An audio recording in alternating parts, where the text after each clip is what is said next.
তানবিন কাকে বলে? তানবিন দু জবর দু জের দু পেশ কে তানবিন বলে। সাকিন যুক্ত অক্ষরকে কেমন ভাবে পড়তে হয়? সাকিন যুক্ত অক্ষরকে তার পূর্বের অক্ষরের সাথে মিলিয়ে পড়তে হয়। খাওয়ার সুন্নত কয়টি? খাওয়া সুন্নাত 14টি।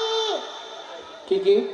নাম্বার 1 দস্তরখান বিছানো, নাম্বার 2 দু হাতে কবজি পর্যন্ত ধোয়া, নাম্বার 3 এক হাঁটু তুলে তাশাহুদ আকৃতিতে বসা, নাম্বার 4 হেলান দিয়ে না খাওয়া, নাম্বার 5 খাওয়ার পূর্বে দোয়া পড়া, নাম্বার 6 ডান হাত দিয়ে খাওয়া, নাম্বার 7 তিন আঙুল দিয়ে খাওয়া, নাম্বার 8 নিজের সামনে দিয়ে খাওয়া, নাম্বার 9 অত্যাধিক গরম খাদ্য না খাওয়া, নাম্বার 10 খাবারে কোনো রকম দোষ ত্রুটি না ধরা, নাম্বার 11 যদি কোনো লোকমা পড়ে যায় তাকে তুলে পরিষ্কার করে খাওয়া, নাম্বার 12 পাত্র মুছে পরিষ্কার করে খাওয়া, নাম্বার 13 খাওয়ার পর দোয়া পড়া,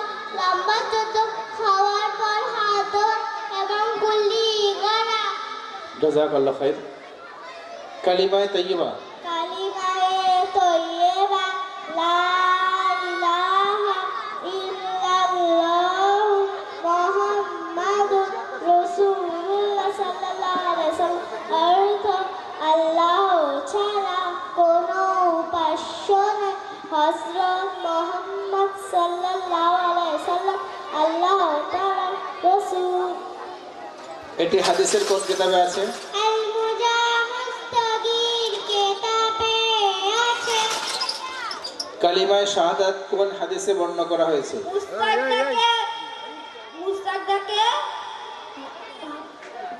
মুস্তাদকে হাকিম কিতাবে বর্ণনা করা হয়েছে। জাযাকাল্লাহ।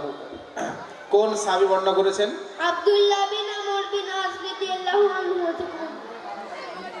আসমায়ে হুসনা সম্পর্কে সূরা আরাফের মধ্যে কি বলা হয়েছে? আসমায়ে হুসনা সম্পর্কে সূরা আরাফ 180 নম্বর আয়াতে বলেছে ওয়ালিল্লাহিল আসমাউল হুসনা ফাদউ বিহা, অর্থাৎ মহান আল্লাহর অনেক সুন্দর সুন্দর নাম রয়েছে, তোমরা সে সকল নাম নিয়ে তাকে স্মরণ করো।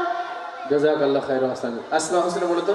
ওয়াল্লাহুল্লাযী লা ইলাহা ইল্লা হুয়ার রাহমানুর রহিম, আল মালিকুল কুদ্দুস, আসসালামুল মুহমিনুল মুহাইমিনুল আযীজ, আল জাব্বারুল মুতাকাব্বিরুল আল খালিকুল বারিক, আল মুসাউফিরুল গফফারুল কাহ্হারুল ওয়াহ্হাব।